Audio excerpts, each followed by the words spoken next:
ইতিহাস সাক্ষী সেই ব্রিটিশ খেদাও আন্দোলন থেকে শুরু করে 2001 সালের 1 অক্টোবরের নির্বাচন পর্যন্ত ওলামারা যেখানে ঐক্যবদ্ধ হয়েছে সেখানেই বিজয় এসেছে। আমরা লক্ষ্য করে দেখেছি আফগানিস্তান যুদ্ধ করল রাশিয়ার সাথে। এটি একটি অসম যুদ্ধ ছিল। আমার ভাষা আমি তখন বলতাম যে যুদ্ধ হচ্ছে নবজাতক শিশুর সঙ্গে সিন্দাবাদের বিরাট দৈত্যের সাথে। ওদের মডার্ন অস্ত্রপাতি আর আফগান মুজাহিদদের কাছে হলো নূহ আলাইহিস সালামের জামানায় বন্যায় ভিজানো গাদা বন্দুক। এই দিয়ে তারা লড়লেন। সেই লড়াইয়ে দেখা গেল রাশিয়ার মতো বিশাল দৈত্য কুপকাত হয়ে গেল, আর আল্লাহ তাআলা আফগান মুজাহিদিনদেরকে জিতিয়ে দিলেন। কেন দিয়েছিলেন? কারণ যুদ্ধ যখন লাগলো তখন সবাই পালানো শুরু করলো। ওই দেশটা জঙ্গল আর পাহাড় দিয়ে ভরা, সব পাহাড়ে জঙ্গলে সব পালাতে শুরু করলো। পালায় গিয়ে দেখলো ওলামারা সব এক জায়গায় এসে গেছে। ওই সব ওলামা যারা একজন আর একজনকে দেখতে পারে না, দেখলেই রুমাল দিয়ে মুখ ঢাকে, সালাম দিলে জবাব দেয় না। ফতোয়া দিয়েছিল সে কাফের 5 কারণে, উনি কাফের 3 কারণে, আর উনি কাফের 17 কারণে। এদেরকে যারা কাফের না মনে করে তারাও কাফের। আর ওই সব কাফের মরে গেলে তাদের কবরের উপর যে ঘাস হয় সেই ঘাস যে গরুতে খায় সে গরুও কাফের। এই রকমের ফতোয়াবাজি যারা করছিল তারা পাহাড়ে জঙ্গলে সব একজনের সঙ্গে আর একজনের দেখা হয়ে গেল, সালাম করলো, কোলাকুলি করলো।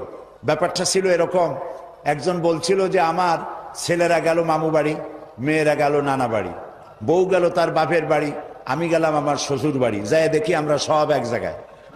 এখন জঙ্গলের ভিতরে গিয়ে আলেম ওলামা, সুন্নি বেদাতি, এইটা সেইটা সব এক জায়গায় হয়ে গেছে, কোলাকুলি শুরু হয়েছে। বলল যদি এই কোলাকুলি আগে করতাম তাহলে তো রাশিয়ার ভূত আমাদের ঘাড়ে চড়তে পারতো না।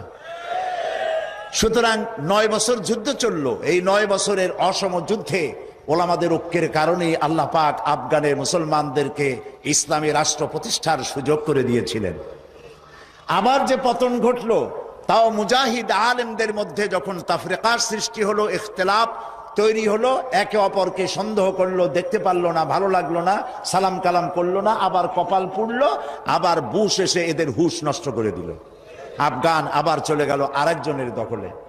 ঠিক এমনি করে ইরানের মুসলমানেরা, তাদের সাথে আমাদের আকীদার অনেক বেশ কম আছে, কিন্তু তারা যখন ঐক্যবদ্ধ হলো, ইরানের ওলামারা আয়াতুল্লাহরা যখন ঐক্যবদ্ধ হলেন, তখন আমেরিকার মতো বিরাট পরাশক্তিকে তারা পদানত করে ইসলামী রাষ্ট্র, তাদের ভাষায় তারা ইসলামী রাষ্ট্র প্রতিষ্ঠা করতে সক্ষম হয়েছে এবং আমেরিকাকে পদানত করেছে।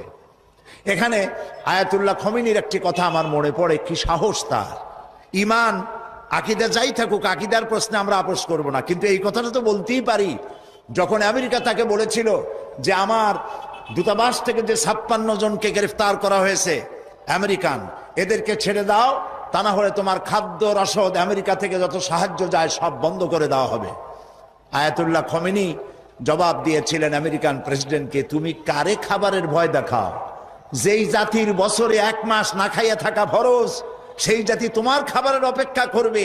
তোমার মতো কাফেরদের খাবারের কোনো পরোয়া আমরা করি না। মুসলমানেরা যখন ঐক্যবদ্ধ হয়েছিলেন আল্লাহ তাদেরকে বিজয় দান করেছিলেন সেখানে।